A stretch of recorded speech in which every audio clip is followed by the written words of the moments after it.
최근 카드사의 대규모 개인정보 유출로 2차 피해가 확산되고 있습니다. 특히 이번 사태로 정부 지원 바우처 카드 이용자까지 정보 유출 피해를 입은 것으로 밝혀져 이에 대한 보완책이 시급히 요구되고 있습니다. 중증 시각장애인의 사회적 인식 개선과 자립에 큰 도움이 되고 있는 의안. 하지만 천차만별 가격과 정부의 지원 부족으로 시각장애인들은 의안 착용에 어려움을 겪고 있습니다. 이에 대한 문제점을 짚어봤습니다. 중증 뇌병변 장애의 하루 돌봄 시간이 평균 14시간 이상에 이르는 것으로 나타났습니다. 조사 대상의 60% 이상은 비용 부담으로 인해 보조기구 교체 시기를 놓쳤다고 답해 문제의 심각성을 더했습니다.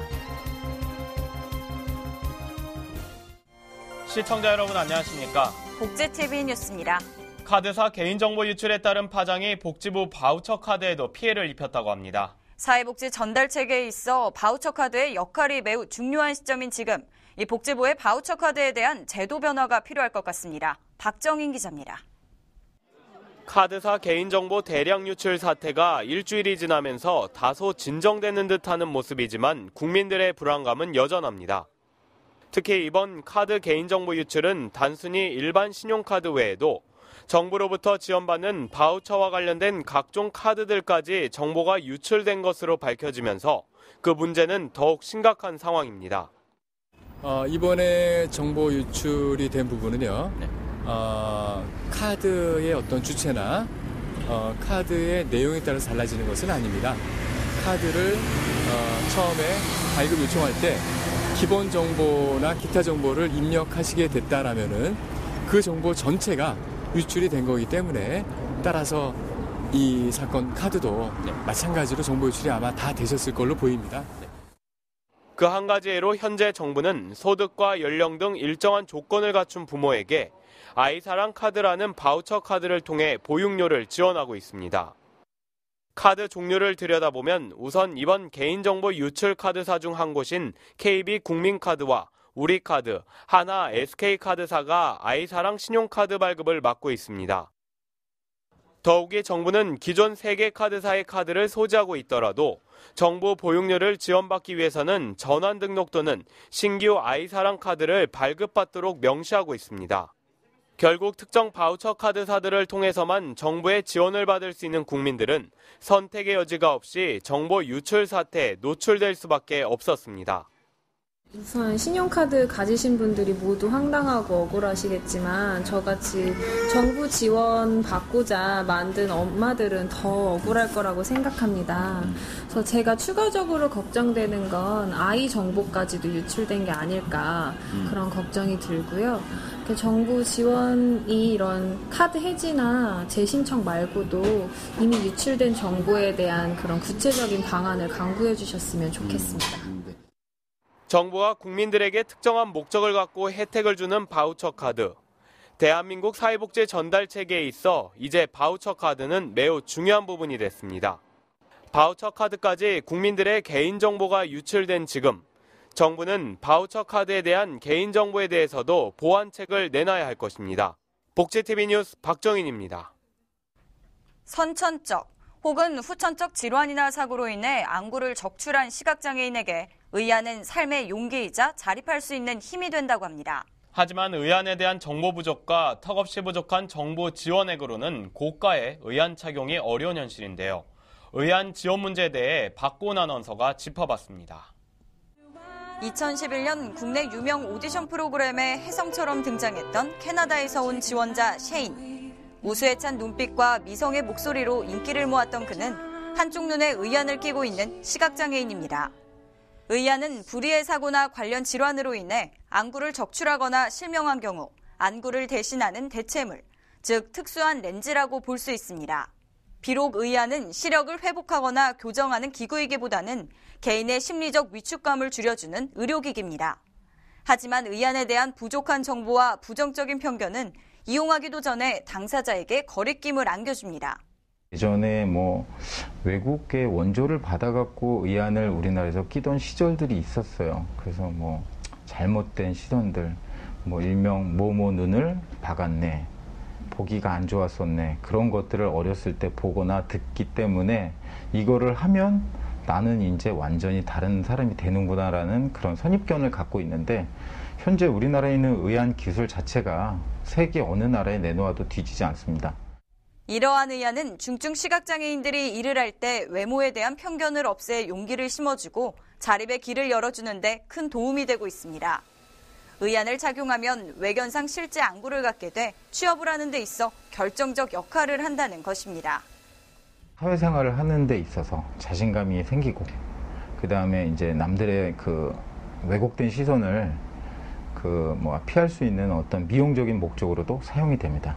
취직을 못하고 계셨던 분들이나 그런 분들이 의안을 착용하고 나서 자신감을 잃어버렸던 분들이나 소외된 분들이 기본적으로 일자리를 찾고선 또 성장기의 아동들이 사회성을 기르고 자신감을 회복하는 데도 도움이 됩니다. 성장기나 청소년기의 어떤 그런 아이들이 다치고 나서 굉장히 실망을 하고 있다가 의안을 착용하고 나서 자신감을 회복하고 공부도 하고 대학도 가고. 하지만 의안 착용을 희망한다고 해서 누구나 할 수 있는 것은 아닙니다. 의안의 가격은 천차만별. 정부는 의안의 보장 상한액을 30만 원으로 책정하고 그중 80%인 24만 원을 지원하고 있습니다. 매 시기 구매할 때마다 지원받을 수 있는 것은 아니며 의안의 내구 연한인 5년에 한 번 지원받을 수 있는 급여입니다. 하지만 현행 지원급여는 70만 원에서 150여만 원 상당의 의안 가격에 턱없이 부족한 액수입니다. 게다가 나이에 따라 변화하는 눈의 구조를 감안할 때 빠르게 성장하는 아이의 경우 의안은 자주 교체해야 하는 만큼 많은 비용이 듭니다. 의안을 이용하는 당사자의 만족도가 높은 만큼 의안 지원폭은 커져야 하는 상황입니다. 중증 시각장애인의 사회적 인식 개선에 더불어 자립과 생계를 위한 의안. 현실에 맞는 정부의 적극적인 지원으로 세상을 향해 나아가는 이들에게 진정한 힘이 돼야 할 것입니다. 복지TV 뉴스 박고은입니다. 중증 뇌변변 장애 아동에 대한 돌봄 시간이 비장애 아동 돌봄 시간보다 13시간 이상 많은 것으로 나타났습니다. 한국장애인개발원이 이와 관련된 실태 연구를 국내 최초로 소개했습니다. 정두래 기자입니다. 중증 뇌병변 장애 아동의 돌봄 시간이 비장애 아동보다 13시간 이상 많은 것으로 나타났습니다. 한국장애인개발원은 지난해 8월부터 12월까지 5개월 동안 중증 뇌병변 장애 아동을 자녀로 둔 352명 부모를 대상으로 중증 뇌병변 장애 아동 및 가족 실태에 관한 연구를 진행하고 지난달 그 결과를 발표했습니다. 중증 뇌병변 장애 아동의 주 돌봄자는 84.1%가 어머니로 대부분을 차지했으며 아버지와 장애아 가족 양육 지원 사업의 아이 돌보미가 각각 4.6%로 뒤를 이었습니다. 주 돌봄자의 돌봄 시간은 하루 평균 약 14시간, 주말 및 공휴일은 19시간 이상으로 더욱 길어져 신체적 정서적 부담을 가중시키는 것으로 조사됐습니다. 이와 관련해 19살 중증 뇌병변 장애 아동을 자녀로 둔 어머니 엄혜경 씨는 하루 종일 자녀 옆을 지켜야 하는 부모들의 부담은 자녀의 성장과 함께 가중된다고 지적합니다. 유일하게 저희 엄마들이 개인적인 시간을 조금 가질 수 있는 거는 학교에 와서 아이들이 학교 수업 들어갔을 때, 학교 가까운 근처 마트에 가서 장을 본다거나 병원에 이제 우리는 항상 엄마들이 아픔을 달고 살거든요. 그러니까 육체적인 아픔을요. 정신적인 거는 뭐 다 그래도 잘 이겨내는데 항상 큰 아이들을 케어하다 보니까 엄마들 몸이 너무 힘들어서. 반면 조사에 따르면 장애 아동 돌봄을 위한 주간보 단기 거주시설 이용 비율은 16.7%에 불과했습니다.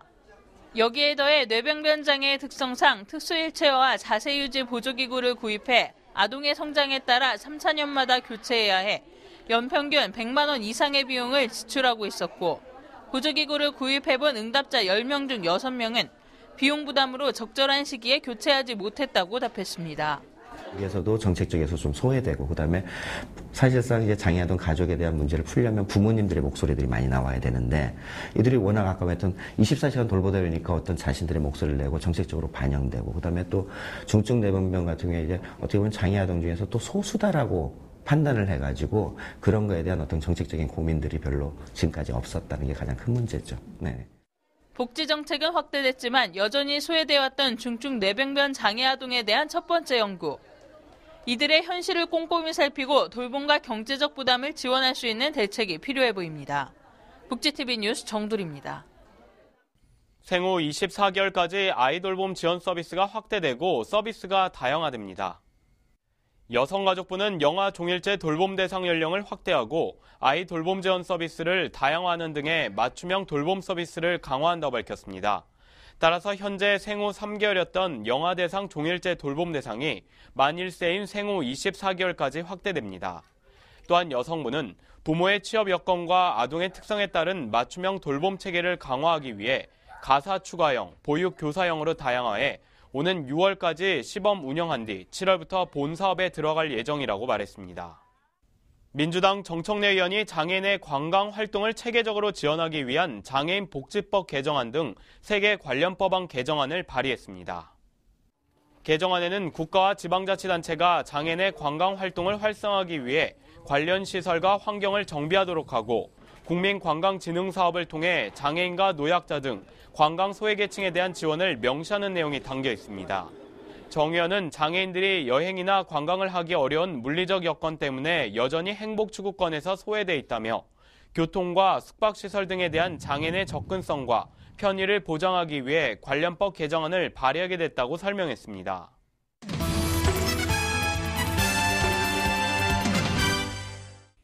복지TV 네트워크입니다. 쓰레기 수거함이나 분리수거를 할 수 있는 공간이 따로 마련돼 있지 않은 단독주택. 지나다니면서 버려진 쓰레기 보고 인상 찌푸린 경험 한 번쯤은 있으실 텐데요. 경기도가 단독주택 단지에 아파트형 쓰레기 분리 시스템을 도입합니다. 정유린 기자입니다. 경기도의 한 단독주택가.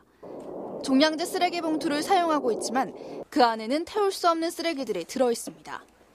재활용 쓰레기 역시 특별한 분류 없이 담겨 있고 심지어 길에 그대로 방치되어 있습니다. 주민들의 불편한 점이 이만저만이 아닙니다. 쓰레기가 아무렇게나 쌓여 있으니까 지나가기가 너무 불편했고요. 그리고 냄새도 많이 나고요. 그리고 분리수거가 제대로 할 수 있는 공간이 없어서 아이들하고 같이 분리수거하기가 어려웠고. 이처럼 구분 없이 무분별하게 버려지는 쓰레기 문제를 해결하기 위해 단독주택에도 아파트형 쓰레기 분리 시스템이 도입됩니다. 일반 쓰레기는 종량제 쓰레기 봉투에 담아 기존 배출 장소에 설치한 수거함에 버려야 합니다. 재활용 쓰레기는 지정된 장소에 쉽게 분류할 수 있는 수거함을 설치하고 요일을 정해 수거할 계획입니다. 또한 시스템 도입 이후에도 철저하게 관리할 방침입니다. 시스템 도입도 중요하지만 관리가 중요하기 때문에 해당 지역 주민 30분 정도를 선발해서 시스템을 관리해서 실효성을 높여나가겠습니다. 남양주와 의정부, 고양시의 시범 사업을 시작으로 내년 4월 본격 시행에 들어갈 쓰레기 분리 시스템. 경기도에 있는 170만 가구의 단독주택이 새롭게 변화될 수 있을 것으로 보입니다. 복지TV 뉴스 정유림입니다. 서울시는 올해 서울형 기초보장제를 확대해 저소득층 3만 7천 명에게 추가 지원한다고 밝혔습니다. 이번 지원으로 약 6만 명이 혜택을 받게 됩니다.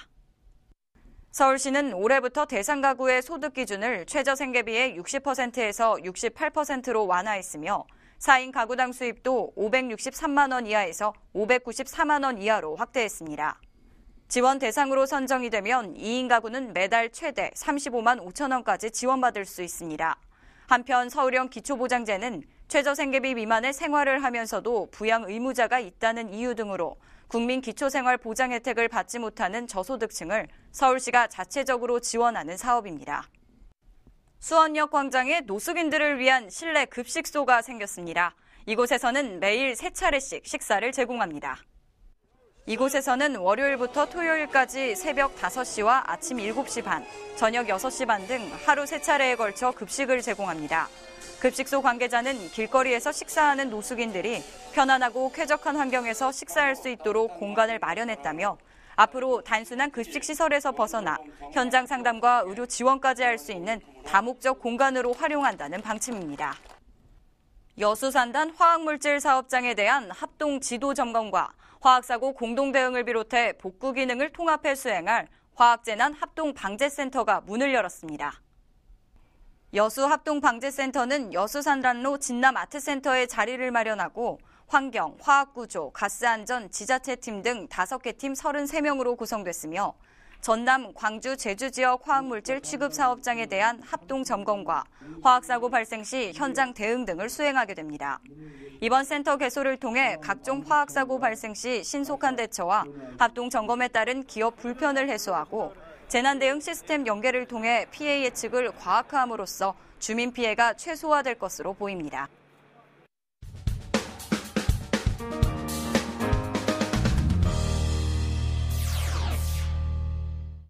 한 주간의 사회복지계의 화제를 모아보는 시선 플러스 시간입니다. 오늘도 위키프레스 정영진 편집장 나왔습니다. 안녕하십니까? 네, 안녕하세요. 네, 얼마 전 설 명절이었는데 네, 장애계가 이 고속터미널에서 이 고속버스와 시외버스가 장애인의 탑승이 어렵다며 이와 관련된 기자회견을 열었네요. 그렇습니다. 장애인 이동 편의 증진법이 만들어진 지 10년 됐지만 여전히 장애인들의 이동권 보장은 좀 먼 얘기인 것 같은데요.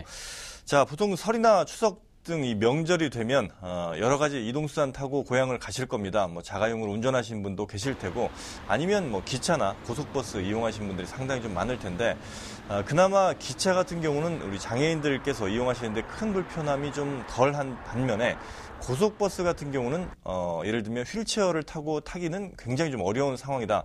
이런 점들이 이제 익히 알려져 있는 것이죠. 그래서 이런 점들을 좀 개선하라 이런 의미로 기자회견을 열고 또 시위를 좀 벌였는데 사실 고속버스 같은 경우는 이미 시내버스 같은 경우는 그래도 많이 저상버스가 도입이 좀 돼서 한 3대 중에 1대 혹은 5대 중에 1대 정도가 저상버스로 도입이 돼서 장애인들이 이용하는데 조금 더 편해졌는데요. 이 고속버스 같은 경우는 휠체어가 아예 안으로 들어갈 수 없는 경우도 많고 만에 하나 접는 휠체어 같은 경우는 그래도 짐칸에 좀 싣고 버스 운전기사들이 안아서 이렇게 올려야 되는 이런 경우들은 좀 있었습니다만 전동 휠체어를 이용하면 아예 이제 이용 자체가 불가능한 경우가 상당히 좀 많았거든요.